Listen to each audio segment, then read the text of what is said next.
So I think there's this other quality.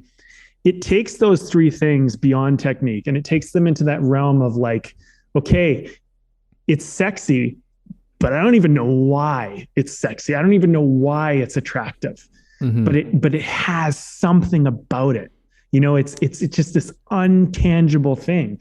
And, I think that can be daunting when you're like, well, I want that. I want that for myself. And you go, okay, but you're not going to find it by breaking it down into its smallest parts and working it out and doing the math on it. That's not how that's going to happen. It's going to be messy.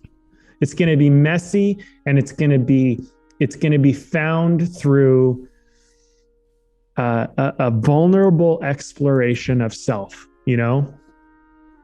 and that's kind of like, when we're talking about this, I think there could be a frustration for the listener, like listening to this, if you're like going like, I want the answer. Like, what's the answer?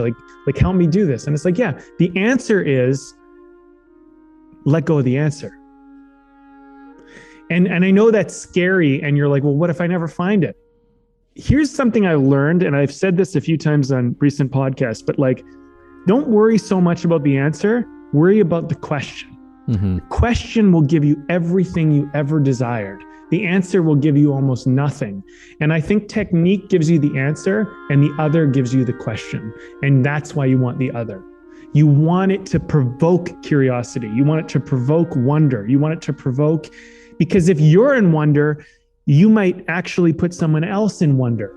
It's a self-serving mirror projection. It's like, as you're living it, you're doing it, and you don't know it until you're in it.